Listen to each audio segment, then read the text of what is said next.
Welcome back to Ridgehaven Homestead. Today we are making a delicious olive salad that's very simple, just takes 4 ingredients, and it will be sure to please all of your olive lovers. Welcome to Ridgehaven Homestead. From the mountains of Upper East Tennessee, we share snippets of our off-grid life, cabin build, and garden blessings. Pour yourself a cup of tea, sit back, and take a peek into our off-grid home and family.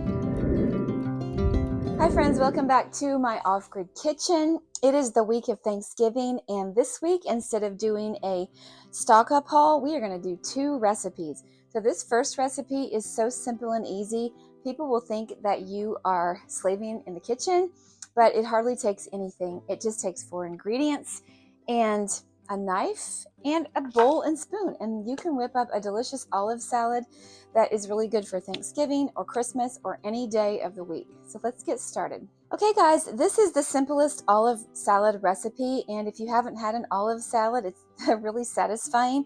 My aunt likes to make this, and everybody is so happy when she does. She shared the recipe with me a couple years ago, and I have made it several times, not as many times as her. She probably still makes it the best, but it is so delicious. All you're going to need is a can of green olives, stuffed olives, and this can happens to be twice as much as the recipe calls for, so I could make 2 recipes with this. You're going to need a small can of green olives, which are the 5 3/4 ounce stuffed olives. I'm going to chop those and drain them. You're going to want 1 can of your black olives, drained and chopped.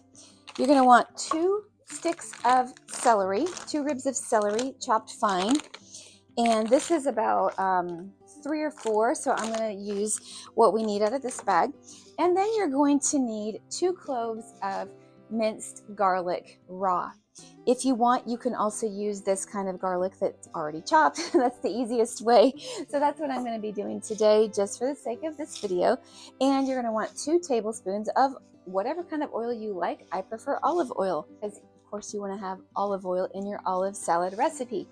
If you're feeling adventurous, you can add different kinds of olives, like Kalamata olives. My husband really likes these. Not everybody likes those, so the mildest olives are your green ones and your black ones, but you can add Greek olives. You can add whatever type you like and add them to your olive salad. Drain your can of olives, so I'm going to take this and drain it. Because I don't want to take all the time to slice them with a knife, not that it's hard, I'm going to use my handy chopper. I got this at Yoder's. Yoder's is a Mennonite store down the road. So I'm just going to pour my olives into the bowl, and then with this handy chopper I can just chop, chop, chop, chop, chop, and it will just make quick work out of it. And then when I take my green olives, I'm going to do half the jar. I'm just going to scoop them into my bowl. Okay, I'm going to use half a jar's worth into my bowl, and you don't want the juice, so let's go ahead and strain off the juice. And I'm going to strain the juice that went in here. You're going to add your olives.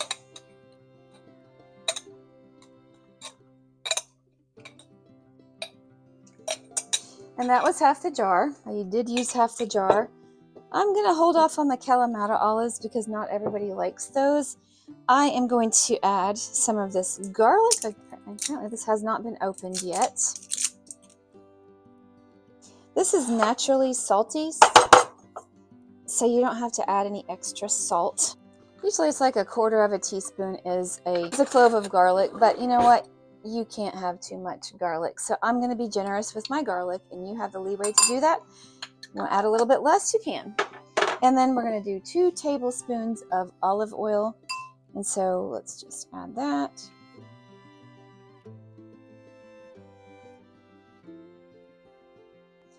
Okay, now all you're going to do is chop it up, mix it up, and then refrigerate it for 4 hours and serve it. I will show this to you. When it's done, we'll take a look. It's as simple as that. This is a delicious recipe. You can eat it on crackers. You can eat it on just on the side of your plate as a side, and everybody loves it. My husband is going to get the benefit of the first taste because he's just coming home.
So this is how it turns out. You want to get your olives chopped pretty fine and your celery chopped also pretty fine. And then it makes a pretty salad because of the pimentos that are stuffed in the green olives. And it is quite delicious. Everybody in our family loves it. My husband just came home and he is sampling it and he said it's really good even though it hasn't sat for 4 hours yet. When you let it sit for the 4 hours, that just helps the flavors to blend really well. You can just put it in your fridge overnight and forget about it, and then bring it out the next morning and enjoy it on crackers, on bread, on toast, or just as a salad. It's really good if you sprinkle this on top of your regular salad too. So any way you like to enjoy it. Now you have a simple, delicious salad that everyone likes. So until next time, which will be tomorrow when I'm sharing a recipe for our vegan pumpkin pie, be safe, be well, and God bless you, and have a good Thanksgiving.